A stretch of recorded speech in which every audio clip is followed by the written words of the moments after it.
Okay, for number 12. The cost of tiling a floor of a room is $25 per square meter. What is the cost of tiling the floor of a square room that's 5 meters by 5 meters? So we're going to go ahead and get used to drawing things out because that's going to greatly help you. So I have these right here, so I'm going to go ahead and just use these marks right here. 5 meters by 5 meters. So 1, 2, 3, 4, 5 times 1, 2, 3, 4, 5. And of course it's going to be a square. And so I can see that I have 5 meters by 5 meters. In area, I can do area equals length times width.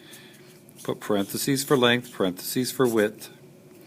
Area equals 5 meters times 5 meters. Okay? So 5 times 5, meters times meters, so 25 meters written twice, meters squared. And if I went through and counted here, I'd see 5, 10, 15, 20, 25. So this tells me the area of the room, but what we want to know is the cost, because each of these meters costs $25. So I could put 25 in each one and add them up, but I'm really doing 25 times 25, which if we multiply, we get 625, and it's a cost, so it's dollars. $625 to do that room. Okay. Let's take a look at this next one. The expressions 12u plus 12 and 8u plus 16 are not equivalent except when which of these are published. So we have two different expressions. 12u plus 12, and we want to find the one that equals 8u plus 16. So I'm going to go ahead and just write this. The first time, A gives us 4, B gives us 3, C gives us 2, D gives us 1. Okay. So I'm just going to write this each time, and I put parentheses wherever the variable is.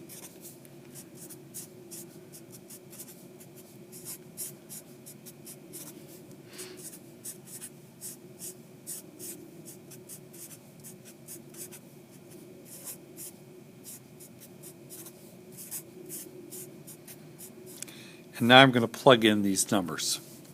So this is a 4. This is a 3. This is a 2. This is a 1. So let's take a look. 12 times 4 becomes 48. Okay, so I get for this 48 plus 12 equals 8 times 4 is 32 plus 16. 48 plus 12 equals 60. 32 plus 16 equals 48. No, that's not equal. Let's take a look at this one. 12 times 3 is 36. 8 times 3 is 24. So I get 36 plus 12 equals 24 plus 16. 36 plus 12, 30 and 10 make 40, 46, 47, 48. And here 20 and 10 make 30, 6 and 4 make 10, so that makes 40. So I can also do 24 plus the 10, 34, then add 6 and get 40.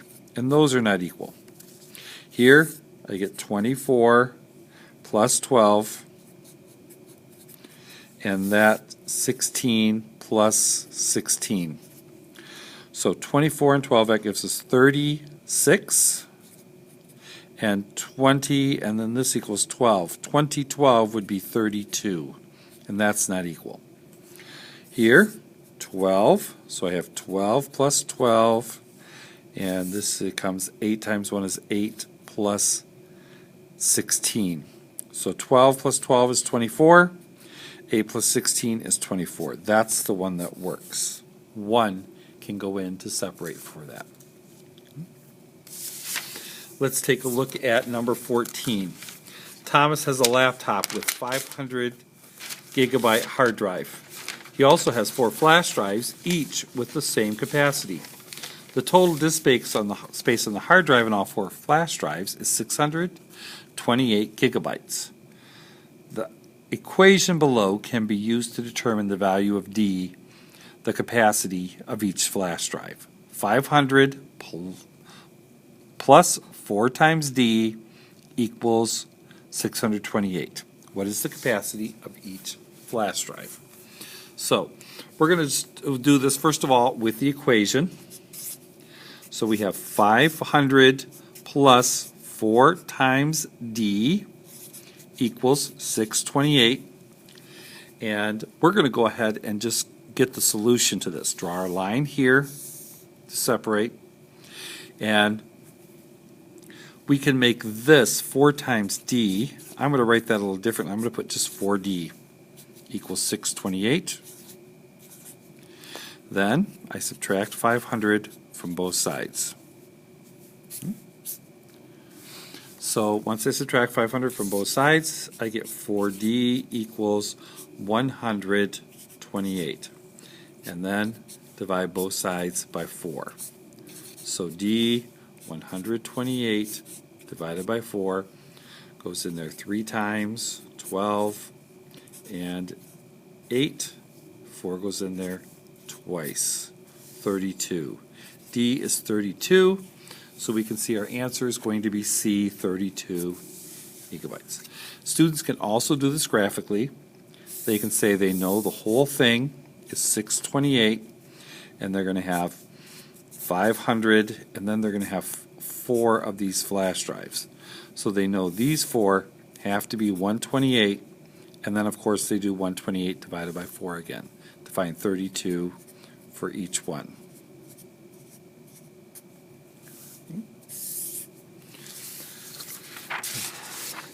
Number 15. The area of a rectangular playground is 60 square meters.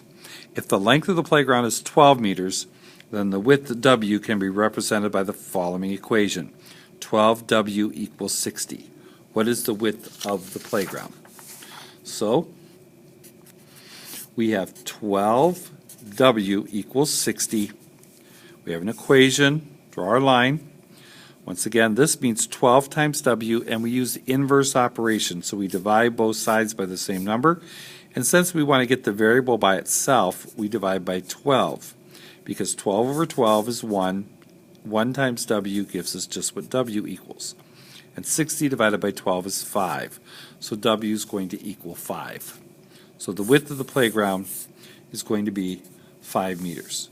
So once again, we're thinking about area, and we know that this is going to be 12.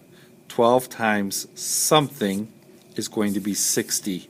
So once again, area is length times width, so 12 times 5 would be 60.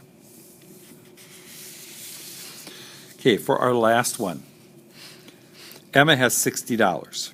She wants to buy a vacuum cleaner that costs $350. She plans to put aside the same amount of money each week for 10 weeks to save enough money to buy the vacuum cleaner. Emma would like to put aside the least amount possible of money each week. The following inequality could be used to determine A, the amount of money Emma needs to save each week. So they have 60 plus 10A is greater than or equal to 350. So let's take a look at that. 60, what she has, plus 10 weeks times however amount of money she's going to make. And that has to be the equal the $350 that she needs, or it has to be more. She has to have at least that much. She can have more, but she has to have at least that much. So we're going to do this just like we would any other equation. Just draw our line, just an inequality, because it doesn't have the equal sign. So then we always subtract first. We subtract 60. Okay. So we subtract 60, and that becomes 0. We get 10A is greater than or equal to, and this would be 290.